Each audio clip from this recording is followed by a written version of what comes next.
It's my pleasure to introduce my friend and colleague, Justin Finkelstein. Justin is a research associate in FPRI's program on the Middle East, and he is also the first Harvey Sicherman Scholar, an honor that is conferred on particularly promising.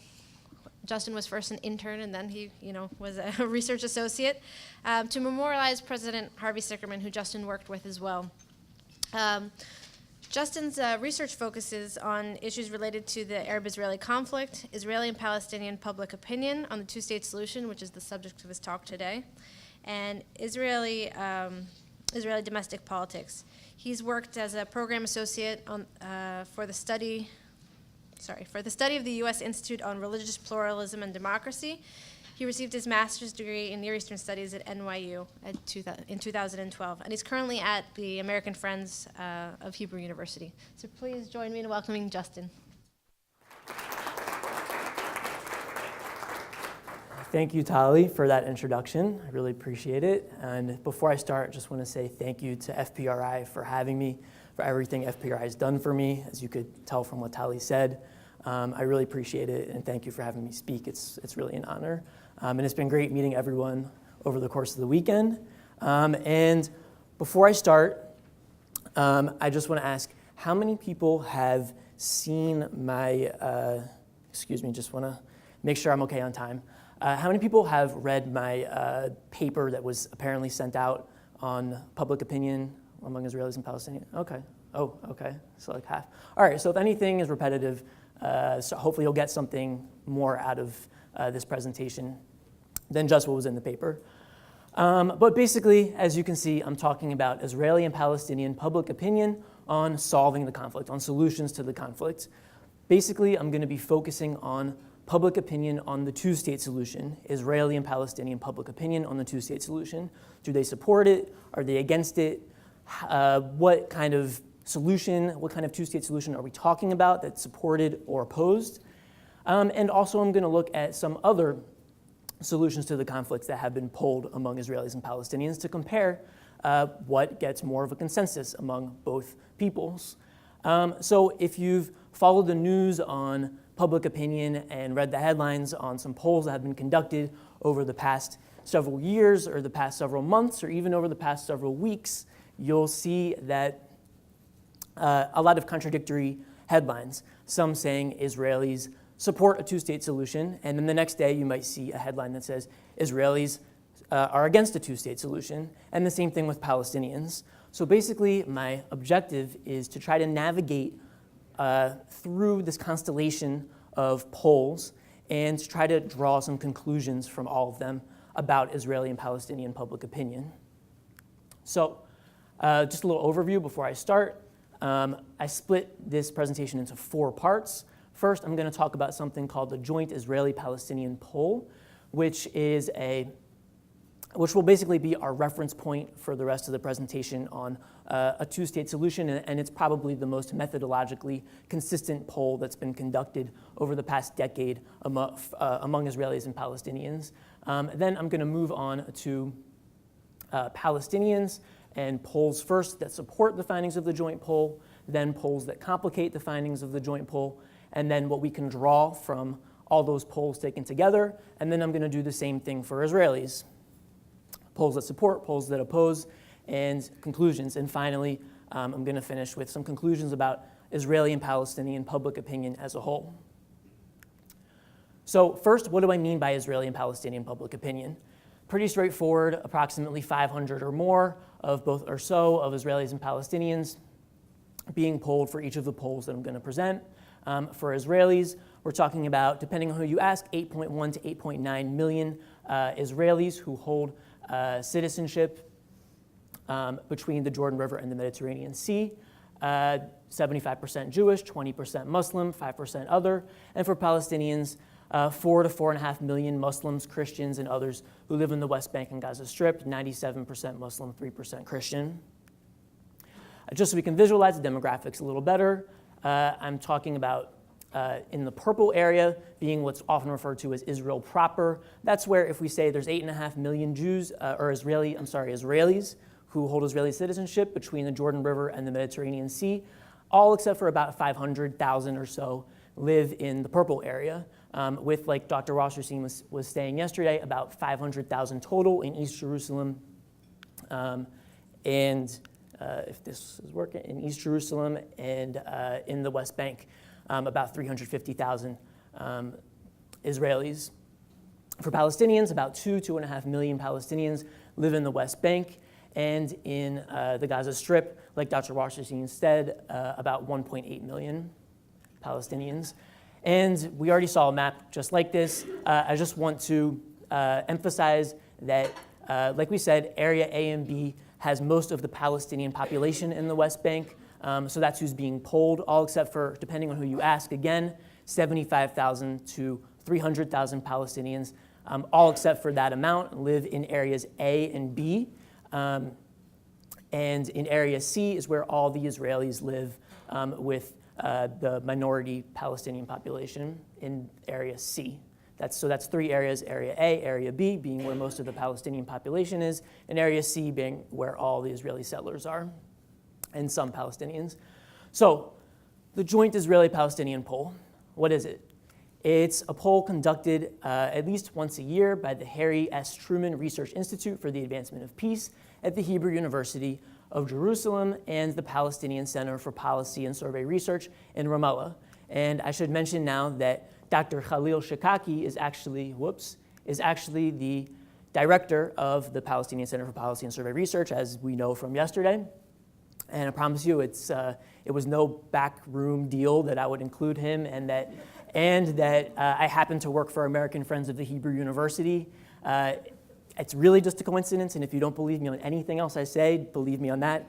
So basically, it's a poll that's been conducted by each of those institutions at least once a year that presents 6 main components of a two-state solution.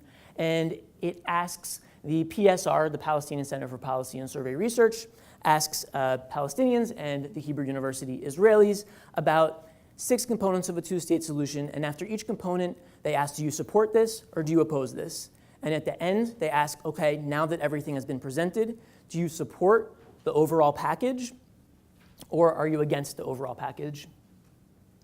And basically the poll, also the PSR does some independent polls, which I'll get into a little bit. And the joint poll presents basically based on the Clinton parameters and the Geneva Initiative. We learned about the Clinton parameters yesterday, and Geneva Initiative being an unofficial peace document drafted by mostly former Israeli and Palestinian officials in 2003 that outlined a two-state solution. So I'm going to go through each of the 6 things that are polled on among both Israelis and Palestinians over the past decade consistently. Almost the same thing every time. For borders, basically all of the West Bank and Gaza Strip, except for 3% of the West Bank, would make up Palestine. There would be land swaps, which we talk about to make up for this. We saw a map that looks almost like this. There was the Clinton parameter. This is called Geneva Initiative. The parts going into the West Bank being what Israel would annex, and the parts kind of expanding the Gaza Strip and the West Bank being what Palestine would get in return. For refugees, the solution will be based on UN resolutions 194 and 242, with Palestinian refugees being given 5 options for permanent residency: 1, Palestinian state; 2, areas transferred from Israel to Palestine. So that would be those kind of grayish, greenish area. I'm a little colorblind, but I mean this area here that would be transferred. That would be another option. Current country of residence, a third country, and Israel. The last 3 subject to those countries' discretion, but Israel would consider the average number of refugees admitted to third countries when making its decision about how many refugees it would take back. And finally, all refugees would get compensation. Number 3, for Jerusalem, we talked about this also. Basically, Jerusalem will be divided in half, West Jerusalem going to Israel, East Jerusalem going to the Palestinians. Jewish neighborhoods in East Jerusalem somehow being annexed to Israel. All of the Old City, except for the Temple Mount, all of the Old City and the Temple Mount going to the Palestinians, and just the Western Wall Plaza and the Jewish quarter going to Israel. Number 4, demilitarized state. Basically pretty straightforward. Palestine would have no army, but it would have strong security forces, and Israel and Palestine would be committed to ending all violence. Number 5, security arrangements. Palestine would have sovereignty over its land, water, and airspace. Israel would have the right to use Palestinian airspace for training purposes. Israel would maintain 2 security stations in the West Bank, and there would be a multinational force to monitor the implementation of the agreement. Finally, after all of these things are implemented, the last part is that both sides will declare that the conflict is in fact over, and they will not make any more claims. And that's the last part. And each side would recognize the other state as the homeland of its respective peoples. So just real quick, we're talking about 6 things: borders, refugees, Jerusalem, demilitarized state, security arrangements, and end of conflicts. These are the results of the overall package over the past 10 years, with the averages being over here. With Israelis, as you can see, almost 55% supporting the package as a whole, and for Palestinians, less than a majority, but a substantial amount, almost 45% consistently. And this is sort of a breakdown that I do want to show, because I think it's important, of support for each of the 6 components over that time.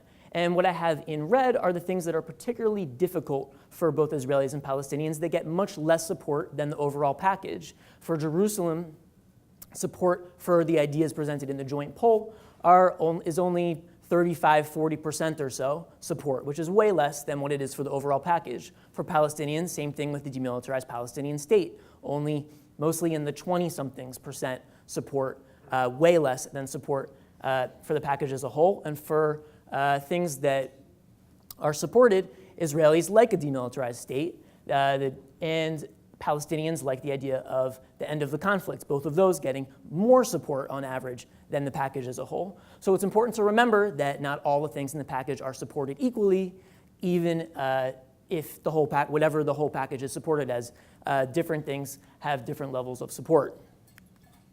The last polls done by these institutions found in September, just last month, that when asked simply, do you support or oppose a 2-state solution, Palestinian support was over 50%, and Israelis over 60%. And this, I want to emphasize, was not asking about the 6 components. It just asked, do you support a 2-state solution to the conflict? The Arab Peace Initiative, I gave a handout that's some background on that, so I'm not going to go through this, but it's received less support among Israelis, only 20 to 35% support consistently.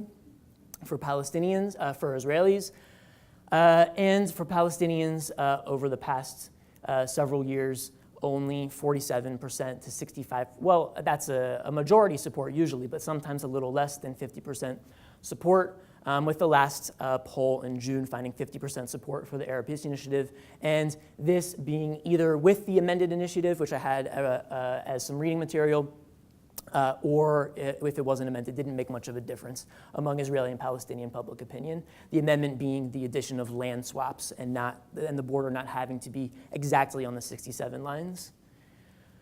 Finally, the joint poll asks about a 1-state solution, where specifically, as I put in quotes, Arabs and Jews live in equality. Arabs and Jews enjoy equality. For this, as you can see, there's been much less support among both Palestinians and Israelis, 25 to 30% support among Palestinians, and Israelis 25 to 32% support, that being the highest. So much less support for that. So that's what, in a nutshell, that's what the joint poll says. What do other polls say? Palestinians, some polls that support. The Palestinian-run Jerusalem Media and Communication Center has done polls over the past several years, and it's found in its most recent poll, which is consistent with the polls that it's done, mostly consistent with the polls it's done over the past several years, found a clear plurality of Palestinians in support of a 2-state solution as opposed to a binational state. The Arab World for Research and Development, another Palestinian-run research organization, found the same thing in its last poll, which is also fairly similar to the results of polls it's conducted over the past several years, that found almost 60% support the principle of a 2-state solution. An-Najah University, a university located in Nablus, a Palestinian university in the West Bank, also found altogether strong majority support for a 2-state solution and minority rejection of the solution. And It also asked about a one-state solution just last month, as for the other question was just last month. In the same poll, as in the joint poll, Palestinians, only a minority of 25% or so, support a one-state solution, specifically one where Palestinians and Israelis enjoy equal rights. The Brookings Institution has also done its own poll recently that I think is very notable. And I should mention at the outset that Dr. Telhami actually was the main person who oversaw this poll. And again, this is just a coincidence. It wasn't planned, so believe me on that. Initially, it found that Palestinians only 41%ed the same package that was presented in the joint poll, with the exception that Palestinians recognize Israel as the state of the Jewish people and all its citizens. But what we see down here is that when the pollsters asked then, okay, if Israelis were to accept this package officially, would your support change? And what happened was, remarkably, almost 20% of Palestinians changed their mind and said, okay, if that happened, I would then support this package. Almost 60% in support then. And also only 30% positively viewed a one-state scenario, again, in which Israelis and Palestinians live in equality. Of course, there's been some other polls that have found different things. This poll has been particularly popular recently.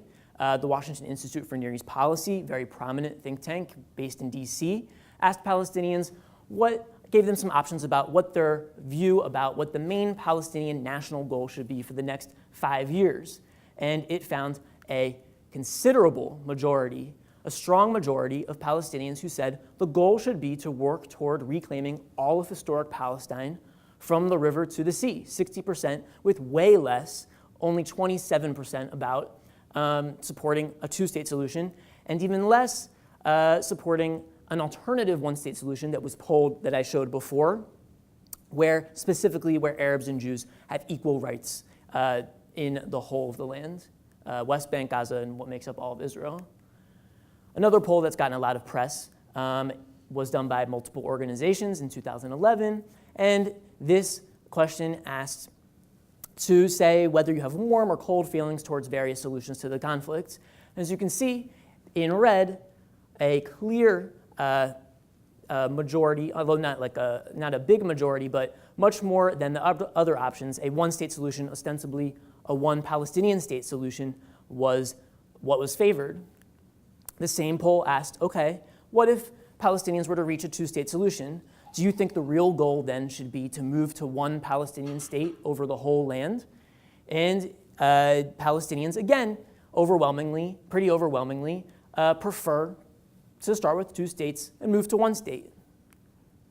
But in the same poll, the same one that just did those two questions, it also asked about President Obama's parameters for a two-state solution on the 67 lines with swaps, and perhaps counterintuitively, it also found that a majority of Palestinians actually accept this proposal, and only a minority oppose.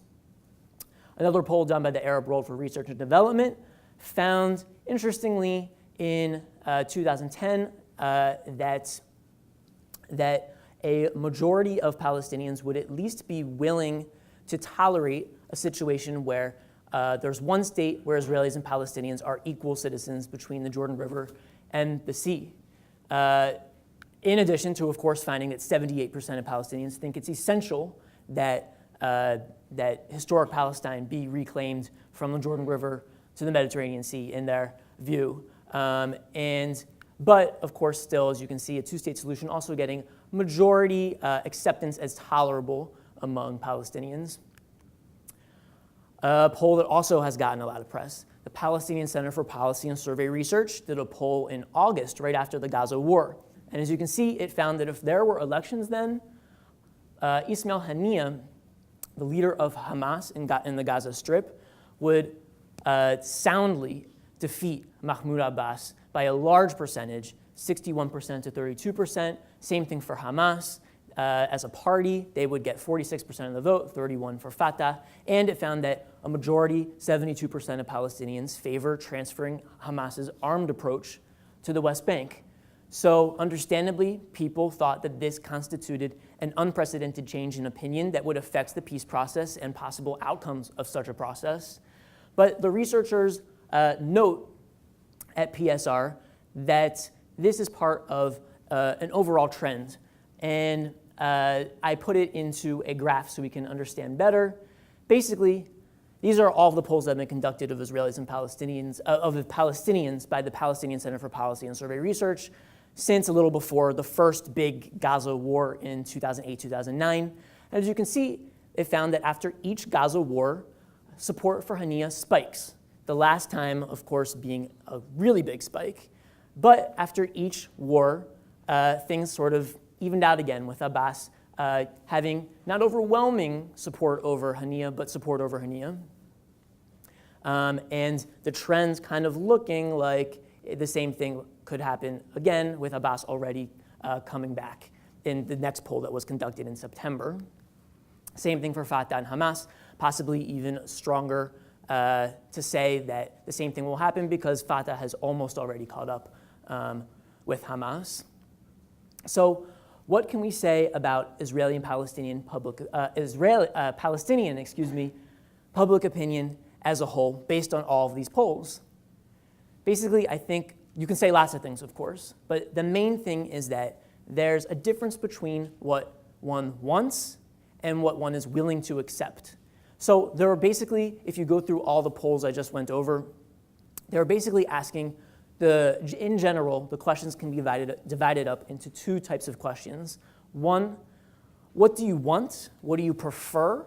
And the other one, what do you support? What are you willing to accept? And the main underlying theme being that Palestinians do want, if they have the option, one state, one Palestinian state over the whole land. But at the same time, Palestinians also are agreeable to a two-state solution. And this can make things tricky when this is what makes headlines contradict each other. So moving on to Israelis. Some polls that support the joint poll. The S. Daniel Abraham Center for Middle East Peace has also conducted its own polls over the past 10 years.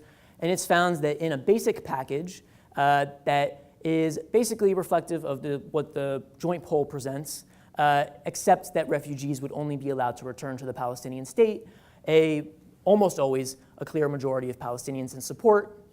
And then when Israelis were then given some additional provisions, like the Arab League also supporting what the pollsters presented as a package, and normalizing relations with Israel if it were implemented, and things like the agreement being conditioned on Hamas's disarmament, or the signing of a mutual U.S.-Israel defense treaty if the agreement went through. Then support jumps to as much as almost 90%, and the last one in January, 78%. Back to the Brookings Institution, the Israelis, even before asking about if Palestinians were to accept the package, found that a majority of Israelis support the package, and another 10% support if Palestinians were to support the package. The Institute for National Security Studies in Israel also found in its last poll, consistent with polls before, that a majority of Israelis support a two-state solution that was similar, slightly less far-reaching than the one in the joint poll, 51% support, 25% split each way. The rest split between opposition and indecisiveness. And this is a poll just showing, or graph showing the Israel National Security Studies results about support for a two-state solution among Israelis for the past almost 30 years. And as you can see, since the late 1990s, there's basically always been about 50 or more % support among Israelis for establishing a Palestinian state in the context of a permanent peace agreement. The Geneva Initiative, an organization in Israel called the Geneva Initiative, which unsurprisingly supports the Geneva Initiative, they commissioned a poll that was conducted by a nonpartisan research firm, New Wave Research, just last month, and it presented basically the same thing as in the joint poll, the Geneva Initiative, and it found still plurality support, clear plurality Israeli support for it, with opposition being only at like 33%, and the rest, a considerable amount, still debating the matter or not having a clear opinion. Finally, a research institution called Dialogue in Israel found in June that if the Prime Minister, Netanyahu, were to reach an agreement that included a Palestinian state alongside Israel, would you support that? And Israeli opinion firmly also in support, following the Prime Minister, with only 32% in opposition, 60% support. And of course, like Palestinians, there's been polls that complicate this picture. So the same poll, the Dialogue poll, also asked this question: if the peace agreement meant most settlers would be annexed to Israel, Jerusalem would be divided, the refugees would not return to Israel, and there would be strict security arrangements, would you support such an agreement? And it found, perhaps surprisingly, only 35% support for such a solution, which, again, has been confusing. This same poll, again, asked this question, giving Israelis a few different options about what they think the best solution for Israel is in the long run. And you can see there was basically a three-way tie between number 3, 4, and 5, that being one state between the Jordan River and the sea, but with limited rights only for Palestinians. Another solution being just continuing the present situation. And finally, something like a two-state solution, which only got small plurality support, basically a dead tie between the last three, and the idea of one state where everyone lives in equality, only getting 10% support. The Israel Democracy Institute, another big think tank in Israel, found that when it asked if the Palestinians and Israelis reached an understanding and a permanent peace agreement that includes security arrangements for Israel, a demilitarized Palestinian state, international guarantees, and a declaration of the end of the conflict by Palestinians, in return, would you support or not support each of the following? And people have pointed out as evidence, people have used as evidence that Israelis don't support a two-state solution because, look, less than 50% of Israelis support each of these things: 67 lines, splitting Jerusalem, settlement arrangement, and some compromise on the right of return or the Palestinian refugee issue. There was also a poll conducted by Geocartography in 2013 that found slight plurality support or opposition among Israelis for a two-state solution. And finally, the Jerusalem Center for Public Affairs, just a couple weeks ago, came out with this poll that you might have come across in news articles that found, and I have a sample question here: do you support or oppose the establishment of a Palestinian state if it means the division of Jerusalem? And it found only about 16% of Israelis supported the establishment or that part of an agreement. And additionally, it found the same thing. Almost about 16% of Israelis supported the establishment of a state on the 67 lines, establishment of a Palestinian state if it means an Israeli withdrawal from the Jordan Valley, and if it meant a replacement of the IDF with international forces in the Jordan Valley. So what can we make of Israeli public opinion after all of this? First, I would say, similar to Palestinians, there's a difference between what Israelis want and what they're willing to accept. So that allows, when there's different solutions to the conflict or what should be best in the long run presented to Israelis, that allows a three-way tie to emerge between just continuing the present situation or having one state with only limited rights for Palestinians, or a two-state solution. And consistency. There's the rare poll that finds maybe a slight plurality of Israelis oppose a two-state solution. If you really take 10 steps back and look at all the polls, most consistently, there's support for a two-state solution. Number 3, Netanyahu's support is very crucial.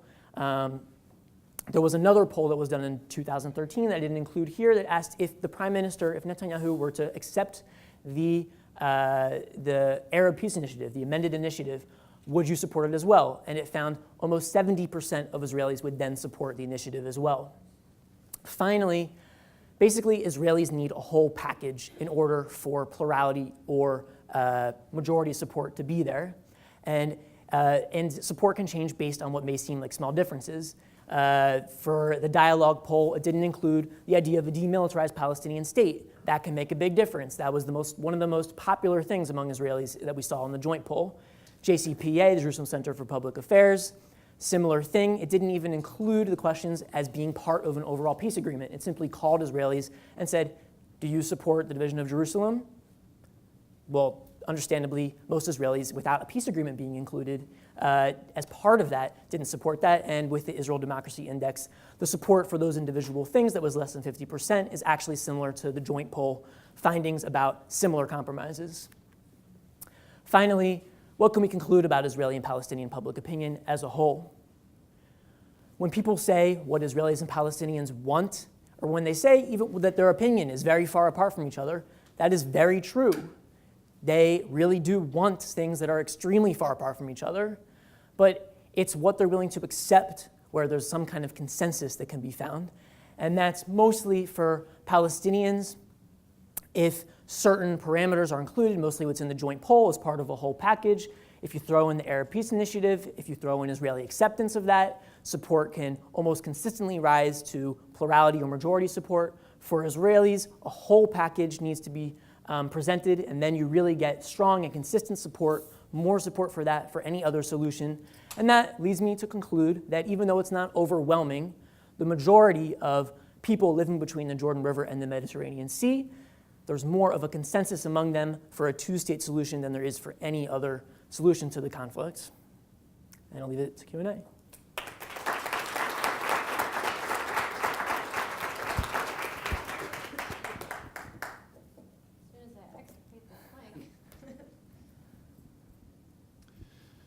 Lots of numbers, I think a lot of noise. So I have three questions for you. First, on a relatively small sample of 500, can you comment on margin of error in each of these polls? And I tend to think that it's probably around plus and minus 4.5%. Yeah. Which is big when you're right around 50% as the... That is true. Yeah. That is true. Second question, has any polling been done on either side with respect to whether those polled believe that the solution that's proposed is in some way final?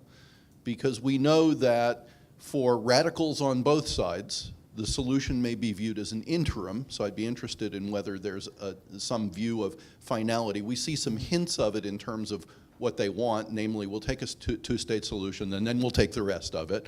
And finally, has any polling been done on the effects of the radical elements on both sides of this and their effect and their willingness to accept majority rule?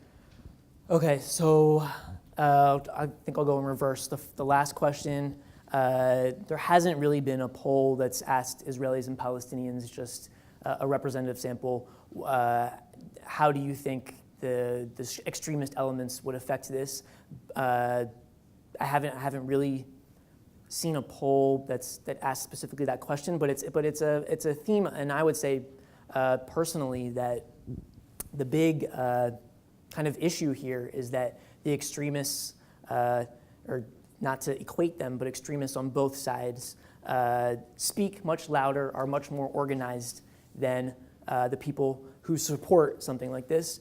So that can be, that is, I think, already a major reason why we haven't come to anything. Remind me, the middle question was? It is done. Right, yeah, so basically that's what I was trying to sort of get at here, in that the polls, like the Brookings Institution, the joint poll, it's presented as that would be it. After that's done, it would be the end of all claims. Do you support that? And that's been a large minority to sometimes half or more among Palestinians and Israelis, usually a majority. But I guess you're saying, so the idea is basically that both things are true. Ideally, if you do give the Palestinians the option of continuing the conflict and wanting to go to all one Palestinian state, they will want that. But at the same time, if you say, no, that would be the end of the agreement, There couldn't be any changes to it. There's still support for that, although less than the ideal for Palestinians, but support. And the first one, Margin of error, you answered. right. Hi. Yeah. In the over here. Okay. In the Nate Silver era of polling, he makes us think about things that we never thought of before. And I was just curious if you can answer this, and if this matters so much. The methods they're using, are they calling cell phones? Does that matter? Are there specific demographics that they're not getting if they're only calling landlines? Are they using robocalls and things like that? And is that tainting the results? It's a really good question. I know some of these polls were done face-to-face and some done by phone.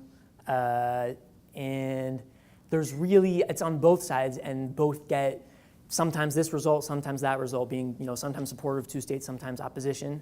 I think there is like the same sort of issue that at least I think we've had in America with cell phones being called, haven't been called, then you don't get the young population. And there's been some data that's shown that youth on both sides, Israelis and Palestinians, are less willing to compromise. But I don't know if that's something that's just usually what youth throughout the conflict have thought, or if that's something that's really new. I would say it makes a difference, but I wouldn't say it definitely doesn't disqualify this body of evidence, if that answers your question.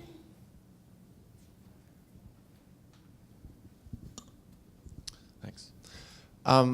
I've read some fears about an increasingly Orthodox population in Israel, the size of the Orthodox population, perhaps reducing Israeli support ultimately for a two-state solution. However, and that's been occurring for some time, but the overall trend that you identified over the last 15 years has been a pretty stable support in Israel, over 50%. So I'm just curious if you'd see that demographic change having any kind of effect or not. I think I think so far the effect has been minimal, even though it's true that the Orthodox population in Israel is growing. But there's more acceptance of a two-state solution among the secular public and what's called as the Masortim, the traditional but not Orthodox public, and less among the Orthodox. But there's also some willing to compromise among the Orthodox, and it hasn't really shown in the polls yet. It's certainly a factor, but it hasn't shown yet. We have 5 more minutes. We're going to try and take 3 more questions. So I know this is slightly heretical, but looking at your Palestinian data, there's a clear difference between the responses from Gaza and the responses from the West Bank. Has there been any polling on a 3-state solution? I think I've seen maybe 1 or 2. Not like you mean Egypt annexing Gaza and Jordan annexing, or what they're being. Or simply a Israeli negotiation with the West Bank separate from Gaza? Right. There's really no support. I think Israelis would be willing to, for sure, accept that if it brings peace, but Palestinians don't have any, there's not any acceptance really among Palestinians for dividing, like there being a separate state in the West Bank, you mean, and a separate state in the Gaza Strip. No, there's among Palestinians definitely not much acceptance of that. Does that answer your question? Yeah, Right. just Okay. You'll have to forgive me because I'm going to approach this from a peace and conflict studies as opposed to a poli-sci approach, which That's seems perfect. to be. I'm not a political Okay. I got my master's in Near Eastern Studies, so Oh, there it's you go. interdisciplinary. So come at me from any angle, I guess. So Hopefully. I realize this is an Arab-Israeli conference, but the Palestinian voice has largely been absent in terms of a lot of the presentations that we've had, maybe purposefully. And I think that stat that you had was really remarkable that said that 60% of Palestinians wanted to end the conflict or liked or supported that idea. Is there perhaps something cultural that we are missing about the Palestinian population when we are having these conversations, possibly because we think of, we equate Palestinians with Hamas and Fatah and the more violent stages of the intifadas? You're saying Palestinian voice wasn't as much over the course of the weekend, and okay. And is there, you're saying, is there something cultural among Palestinians besides just looking through the lens of Fatah and Hamas and violence that we're missing because it was surprising to you that 60% would support end of the conflict? It seems counterintuitive is what you're saying. And so is there something that we're missing? Am I correct? Yeah. Okay. I think, I mean, for me, it kind of seems like, I mean, there's usually, well, for one thing is that there's the paradox of Palestinian public opinion. When they support Hamas, like after the wars, there's still support for a two-state solution. Very odd that someone can support bombings within Israel, but also support a two-state solution. It's bizarre, and people would critique me for even saying that that exists, but I think I'm just based on this evidence that there are some people that support both. So like that's kind of this complex thing. But I think like usually there's like majority support for Fatah, which formally accepts a two-state solution, and usually minority support for Hamas. So I think it kind of corresponds to what the political opinion is. If I could just take one more teacher question, just to, and then we'll wrap it up.